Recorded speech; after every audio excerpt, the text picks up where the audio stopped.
ख्याल आता है और अपने प्लान को अंजाम देने के लिए वो किसी जिम नाम के आदमी से बात करता है। कादिर पैसे देकर जिम से कोई काम निकलवाना चाहता था। सीन यहीं कट होता है और आगे हम 3 साल बाद अफ्रीका के किसी इलाके को देखते हैं जहाँ जिम का एक आदमी रफे यहाँ किसी तरह की खास मिसाइल की डील करने के लिए आया था। तभी उनमें से एक आदमी बताता है कि कोई अनजान यहाँ रफे को ढूंढते हुए आया है। ये बात उनको थोड़ी अजीब लगती है और जब वहाँ का लीडर उस आदमी को देखने के लिए जाता है तो वो उसकी आवाज सुनकर ही घबरा जाता है। वो कुर्सी पर बंधे आदमी की आवाज सुनकर ही समझ जाता है कि ये पठान है। यहाँ हमें एक जबरदस्त एक्शन फाइट देखने को मिलती है और किसी तरह से पठान रफे को यहाँ से लेकर निकल जाता है। अगले सीन में हम दिल्ली के JOCR के हेडक्वार्टर्स को देखते हैं। आखिर ये जोकर यानी कि JOCR क्या है, इसका पता भी हमें जल्द ही चल जाएगा। यहाँ की टीम को अचानक से कंप्यूटर सिस्टम पर एक रेड अलर्ट मिलता है। उन्हें पता लगता है कि रुबीना नाम की एक ISI एजेंट पेरिस के एक रेलवे स्टेशन के पास देखी गई है, जिसके बाद जोकर की हेड मिस ग्रेवाल अपने एक असिस्टेंट के साथ तुरंत पेरिस के लिए रवाना हो जाती है। यहाँ मिस ग्रेवाल का असिस्टेंट जब उससे पठान के बारे में सवाल करता है तब हमें पता लगता है कि पठान की वजह से ही वो दोनों इस वक्त इस प्लेन में मौजूद है। पठान ने ही ये ऑर्गेनाइजेशन बनाई थी जिसे उसने नाम दिया जोकर। यहाँ से कहानी 2 साल पहले फ्लैशबैक में जाती है। एक मिशन में घायल होने के बाद पठान फिर से रिकवर कर रहा था। मिलिट्री हॉस्पिटल में ही मिस ग्रेवाल उससे मिलने आती है। हमें समझ आता है कि पठान इंडियन आर्मी में था और मिस ग्रेवाल कभी उसकी बॉस हुआ करती थी, जो कि अब रिटायर हो चुकी है। यहाँ पठान एक जापानीज वर्ड किंग सुकी का जिक्र करता है, जिसका मतलब होता है टूटी हुई चीजों को फिर से जोड़ना, और वो टूटी चीजें जुड़ने के बाद और भी ज्यादा मजबूत और खूबसूरत लगने लगती हैं। पठान मिस ग्रेवाल को एक फाइल दिखाता है जिसमें ऐसे लोगों के नाम थे जिन्हें पठान की तरह किसी इंजरी या ट्रॉमा की वजह से आर्मी से रिटायर कर दिया गया, लेकिन इंडियन आर्मी के लिए उनका जुनून अभी भी कम नहीं हुआ था।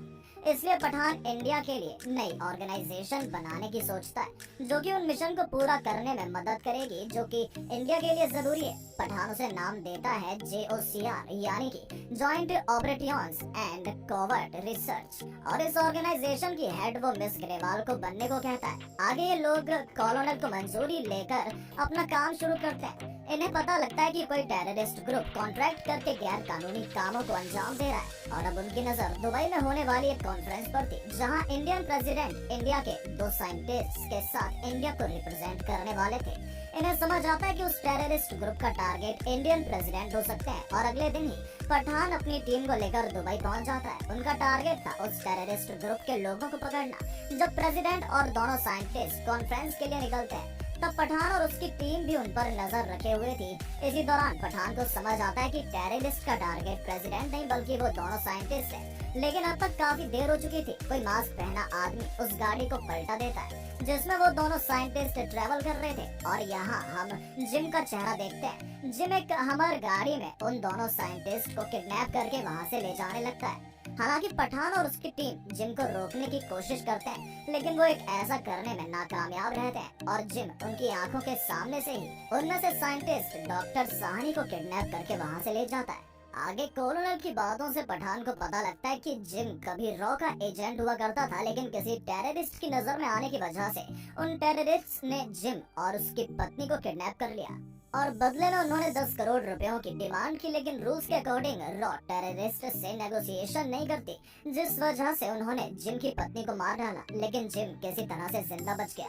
हम समझ पाते हैं कि जिम ही उस टेररिस्ट ग्रुप का लीडर है जो कि कॉन्ट्रैक्ट पर काम करते हैं। इसके बाद फिर से पठान और उसकी टीम अपनी इन्वेस्टिगेशन पर लग जाते हैं। पिछले कुछ दिनों में डार्क नेट पर इन्हें रक्तबीज नाम का एक वर्ड बार बार उसे दिखाई देता है। इसके अलावा उन्हें पता लगता है कि जो टेररिस्ट दुबई में मारे गए थे कुछ दिन पहले एक बैंक अकाउंट से उनके अकाउंट में पैसे ट्रांसफर किए गए थे। उन्हें पता लगता है कि वो अकाउंट रुबीना नाम की एक लड़की का है जो कि इस वक्त स्पेन में मौजूद है। उसका पता लगने के बाद पठान भी बिना टाइम वेस्ट किए स्पेन के लिए निकल जाता है, लेकिन यहाँ उसका सामना फिर से जिम के साथ होता है। रुबीना के नाम पर बैंक अकाउंट बनाना और पठान को यहाँ लेकर आना, ये सब पहले से सोचा समझा प्लान था।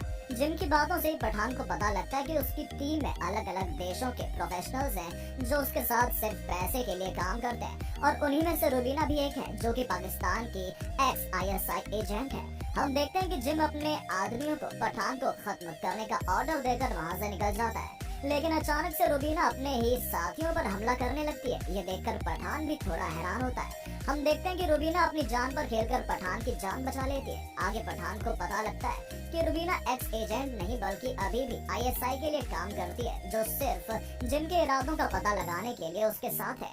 रुबीना के मुंह से ही उसे फिर से रक्तबीज शब्द सुनाई देता है। रक्तबीज एक कसूर था। उसके रक्त की एक बूंद जहाँ गिरती थी वहाँ एक और रक्तबीज पैदा होता था। इस तरह से उस राक्षस को मारना नामुमकिन था और उसी के नाम पर जिम ने कुछ तो ऐसा बनाया था जो किसी भी देश के लिए खतरा साबित हो सकता है। रुबीना बताती है ये रक्तबीज जो भी है वो रशिया में है और 7 दिन बाद जिम रक्तबीज की डिलीवरी लेगा। यानी कि रुबीना को भी अभी तक नहीं पता था कि आखिर ये प्रोजेक्ट असलियत में है क्या। ये सब जानने के बाद जिम रक्तबीज को सही सलामत इंडिया लाने की सोचता है ताकि कोई और उसे इंडिया के खिलाफ इस्तेमाल न कर सके। रुबीना के बताने पर ही ये लोग रशिया के वॉसकविच टावर के सामने एक फ्लैट लेते हैं और ये दोनों मिलकर रक्तबीज को चुराने का प्लान बनाते हैं, जो कि इस वक्त इनके सामने बने टावर में 92 नंबर फ्लोर के अंदर दुनिया के सबसे मजबूत वॉल्ट में सुरक्षित था और उसे खोलने के लिए जरूरत थी उसके ताले और चाबी की, जो कि 2 अलग अलग लोगों के पास सुरक्षित रखे थे। लेकिन प्रॉब्लम ये थी कि वॉल्ट का ताला और चाबी जिन 2 लोगों के पास थे उनका ऑफिस एक दूसरे से ऑपोजिट डायरेक्शन में था और उनके रिसर्च के हिसाब से जब ताला और चाबी अपनी अपनी जगह से हटाए गए तो एक टाइमर शुरू हो जाता है और अगर 10 मिनट के अंदर वॉल्ट की सिक्योरिटी में से किसी को भी ये वेरीफाई करना होगा कि ताला और चाबी उनकी सहमति से ही उनकी जगहों से हटाया गया है। यानी कि चोरी करने के इनके पास सिर्फ यही 10 मिनट थे और अगर ऐसा नहीं किया गया तो एक अलार्म बजने के साथ ही वॉल्ट के अंदर वो दोनों हमेशा के लिए फंस कर रह जाएंगे। आगे हम देखते हैं कि सबसे पहले रुबीना और पठान उन दोनों के फिंगरप्रिंट हासिल कर लेते हैं जिनके पास वो चाबी और ताला महफूज थे। अगले दिन ही ये दोनों चोरी के प्लान को अंजाम देने लगते हैं। एक ही टाइम में एक दोनों अलग अलग जगह चोरी करके किसी तरह ये दोनों 8 मिनट के अंदर उस टावर में घुस जाते हैं जहाँ रक्तबीज रखा गया था। अब इनके पास सिर्फ 2 मिनट बचे थे। पठान रिस्क लेकर वॉल्ट में और नीचे जाता है जहाँ एक लिक्विड रखा गया था। उन्हें समझ आता है कि यही वो चीज हो सकती है जिसे जिम रक्तबीज कहकर बुलाता है। जब पठान को लिक्विड अपनी पार्टनर रुबीना को देता है तो ऐन मौके पर रुबीना उसे धोखा दे देती है और वो पठान को वहीं फंसाकर भाग जाती है। आगे हमें समझ आता है कि रुबीना का पठान को बचाना और उसका भरोसा जीतना ये सब जिम का ही प्लान था। उसे पता था कि पठान अपने देश को बचाने के लिए किसी भी हद तक जा सकता है, इसलिए उसने पठान को मोहरा बनाकर वो फॉर्मूला हासिल कर लिया जो शायद उसे खरीदना पड़ता। इसके बाद पठान को रशिया की काली जेल में डाल दिया जाता है जहां हाईटेक सिक्योरिटी थी और मिस ग्रेवाल भी जब पठान को यहाँ देखने आती है तो वो ये बयान देकर यहाँ से चली जाती है। पठान का हमारे साथ कोई भी वास्ता नहीं है। उसने जो कुछ भी किया होगा वो उसने अपने पर्सनल रीजंस की वजह से किया होगा। इसके बाद रशियन पुलिस पठान को दूसरी जेल में ट्रांसफर करवाने लगती है, लेकिन ये सब पठान को मरवाने की एक चाल थी। गुंडों से भारी ट्रेन में पठान के हाथ बांधकर उसे एक अलग डिब्बे में छोड़ दिया जाता है। यहाँ भी पठान हार नहीं मानता। काफी देर तक वो उनसे लड़ता रहता है और ऐन मौके पर उसका पुराना दोस्त टाइगर यहाँ आकर पठान की जान बचा लेता है। यहाँ हमें फिर से एक जबरदस्त फाइट देखने को मिलती है। पठान और टाइगर मिलकर सभी गुंडों को मार डालते हैं। यहाँ से ये कहानी फिर से प्रेजेंट में आती है और हम मिस ग्रेवाल और उसके असिस्टेंट को पेरिस में उतरते हुए देखते हैं। यहाँ उसकी मुलाकात पठान से होती है। हमें पता लगता है कि ये एक्चुअल में रशिया की जेल में उसे मैसेज देने गई थी कि टाइगर उसकी मदद के लिए आने वाला है। यही हम जिम के वफादार रफे को भी देखते हैं जिसे कि पठान ने यहाँ बांध कर रखा था। पठान अच्छे से जानता था कि इतने टाइम बाद रुबीना जानबूझकर सीसीटीवी के सामने आई है ताकि पठान उस तक पहुंचे, जिसके बाद पठान अपने एक टीम के आदमी के साथ मिलकर रुबीना तक पहुंच जाता है। मिलने की वजह पूछने पर रुबीना उसे रक्तबीज के बारे में बताने लगती है। वो बताती है रक्तबीज एक तरह का वायरस है जिसके सिम्टम्स स्मॉल पॉक्स की तरह है, लेकिन ये किसी भी और वायरसेस से कई गुना तेज काम करता है। अगर कोई भी इंसान इसकी चपेट में आया तो लगभग आधे घंटे में ही तड़प तड़प कर उसकी मौत हो जाएगी। यहाँ पठान को समझ आता है कि आखिर जिम ने डॉक्टर साहनी को किडनैप क्यों किया था। दरअसल वो सालों पहले आए स्मॉल पॉक्स वायरस का ही एक म्यूटेट करके इस्तेमाल एक नया वेरिएंट बनाना चाहता था और ऐसा करने में वो कामयाब भी रहा। अब उसके पास एक ऐसा वायरस था जिसका अभी तक इस दुनिया में कोई भी एंटीडोट मौजूद नहीं था। आगे रुबीना बताती है कि ये सब करने के लिए जनरल कादिर ने उसे कहा था और सिर्फ पैसे के बदले में जिम उसके लिए ये सब कर रहा है। रुबीना की बातों से पठान को समझ आता है कि वो आईएसआई के लिए काम तो करती है, लेकिन वो नहीं चाहती कि उसकी वजह से मासूम लोगों की जान जाए। पहले उसे रक्तबीज के बारे में कोई भी आइडिया नहीं था। रुबीना एक बार फिर से उसे अपने आप पर भरोसा करने को कहती है। क्योंकि पठान के पास कोई और रास्ता नहीं था, इसलिए वो एक बार फिर से रुबीना को आजमाने की सोचता है, लेकिन अब की बार वो पूरी तरह से चौकन्ना था। रुबीना बताती है कि 2 दिन बाद जिम डॉक्टर साहनी को उसकी लैब में मिलेगा और ये दोनों रक्तबीज हासिल करने के साथ साथ जिम को भी वहीं पकड़ने का प्लान बनाते हैं। यहाँ से ये सीन 2 दिन बाद शिफ्ट होता है। रुबीना पहले से ही इस लैब में मौजूद थी और जिम के आने के पठान और उसकी टीम भी यहाँ अटैक कर देती है। खतरे का एहसास होते ही जिम वो वायरस लेकर बाइक पर वहाँ से निकल जाता है और उसी के साथ पठान और रुबीना भी उसका पीछा करने लगते हैं। काफी देर तक पीछा करने पर पठान के हाथ वायरस का एक ऑर्ब लग जाता है और रुबीना की जान बचाने के चक्कर में जिम वो दूसरा ऑर्ब लेकर वहाँ से निकल जाता है। अब कॉलोनल इस केस को अपनी तरीके से हैंडल करने लगता है। सबसे पहले वो रुबीना को जेल में डलवा देता है ताकि उससे और पूछताछ की जा सके। आखिरकार वो आईएसआई की एजेंट थी। इसके साथ ही कॉलोनल उस ऑर्ब में मौजूद वायरस पर रिसर्च करने के लिए उसे लैब में भेज देता है ताकि जल्द से जल्द उसका एंटीडोट बनवाया जा सके। काफी देर की जद्दोजहद के बाद आखिरकार मिस ग्रेवाल और उसकी टीम उस ऑर्ब की खातिर आखिरी परत तक पहुंच जाते हैं, लेकिन वो सब ये देखकर हैरान थे कि उसमें सिर्फ मिनरल वाटर था और कुछ भी नहीं। जिसके थोड़ी देर बाद ही उन्हें एक वीडियो कॉल आता है और जिम बताता है कि अब तक वो वायरस तुम्हारे प्लास्टिक सूट्स को चीरता हुआ तुम्हारी बॉडी तक पहुंच गया होगा। हमेशा की तरह ही उस बार भी ऑर्ब का डिजाइन जिम की एक चाल थी। उसने जानबूझकर ऑर्ब को इस तरह से डिजाइन करवाया था कि जो कोई भी ऑर्ब को खोले वो वायरस की चपेट में आ जाए। दरअसल ऑर्ब की तीसरी लेयर में ही वायरस गैस की फॉर्म में मौजूद था। अब लगभग 15 लोग इस वायरस की चपेट में थे, जिसके तुरंत बाद मिस ग्रेवाल के ऑर्डर्स पर लैब के इस हिस्से के डोर्स बंद करवा दिए जाते हैं और बाकी सभी लोगों को यहाँ से बाहर निकलवा दिया जाता है। और बाकी लोगों के बाहर निकलने के बाद मिस ग्रेवाल इस बिल्डिंग में चारों तरफ आरडीएक्स बॉम्ब्स लगवा देती है ताकि वायरस का एक भी कतरा यहाँ न बच पाए। हम देखते हैं कि वायरस का असर शुरू होने लगा था, लेकिन मिस ग्रेवाल के साथ साथ वह पठान और कॉलोनल भी चाहकर भी यहाँ कुछ नहीं कर पाते और देखते ही देखते मिस ग्रेवाल के ऑर्डर पर ये पूरी बिल्डिंग उड़ा दी जाती है। कुछ देर बाद फिर से जिम का कॉल आता है। वो बताता है कि मेरी मिसाइल पूरी तरह से तैयार है, एक ऐसी लोकेशन के लिए जो सिर्फ मैं जानता हूँ और टारगेट होगी एक इंडियन सिटी। जिम बताता है कि ये सब मैं सिर्फ अपने क्लाइंट के कहने पर कर रहा हूँ और अगर तुम ऐसा नहीं होना देना चाहते तो बदले में तुम्हें मुझे कश्मीर देना होगा।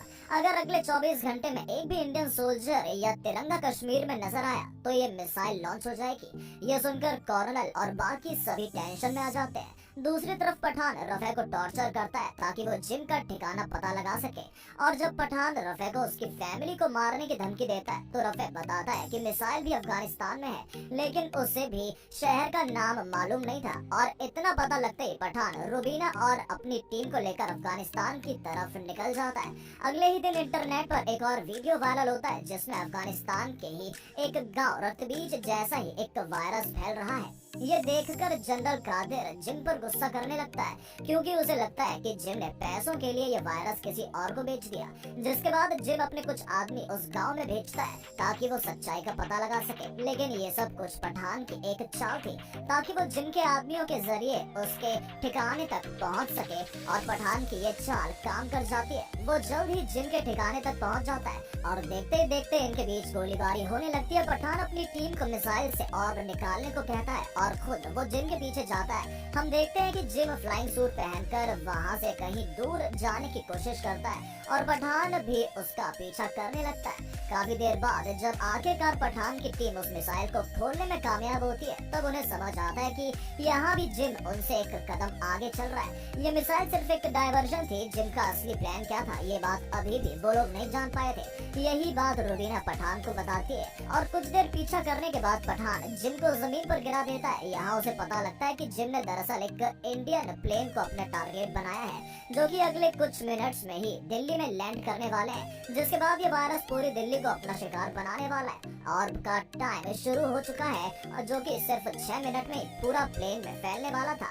अब इनके पास सिर्फ 2 रास्ते थे, या तो 300 पैसेंजर से भरे हुए पूरे प्लेन को ही मिसाइल से उड़ा दिया जाए या फिर पठान जिम के कंधे पर लगे डिटोनेटर स्विच की टाइमिंग रोक दे। हम देखते हैं कि कॉलोनल प्लेन की कैप्टन को प्लेन दिल्ली से कहीं दूर ले जाने का ऑर्डर देते हैं, जिसके बाद कॉलोनल मिसाइल कमांड से कनेक्ट होता है और उन्हें उस प्लेन को निशाने पर लेने को कहता रहता है जिसमें वो ऑर्ब रखा गया था और यहाँ पठान जिम से वो डिटोनेटर छीनने की नाकाम कोशिश कर रहा था। हम देखते हैं कि पठान काफी घायल था और जिम उस पर भारी पड़ रहा था। अब तक कॉर्नल मिसाइल कमांड को मिसाइल लॉन्च करने के ऑर्डर्स दे चुका था और उस प्लेन को निशाना बनाकर मिसाइल लॉन्च कर दी जाती है। हम देखते हैं कि पठान अपनी पूरी जान लगाकर जिम पर हमला करना शुरू करता है और आखिरकार किसी तरह से पठान वो डिटोनेटर स्विच हासिल कर लेता है। 3 सेकंड पहले ऑर्ब की टाइमिंग रुक जाती है और कैप्टन की बात सुनते कॉर्नल तुरंत मिसाइल कमांड को अबॉर्ट के ऑर्डर्स देकर प्लेन को बचा लेता है और वो फ्लाइट सही सलामत दिल्ली में लैंड करती है। दूसरी तरफ जिम एक खाई में गिरकर मारा जाता है। मूवी का एंड में ये कॉर्नल और पठान को बातें करते हुए देखते हैं। कॉर्नल उसे बताता है कि अब से जोकर की जिम्मेदारी तुम्हारी है, सिर्फ तुम ही हो जो इस ऑर्गेनाइजेशन को संभाल सकते हो। और इस सीन के साथ ये मूवी खत्म होती है।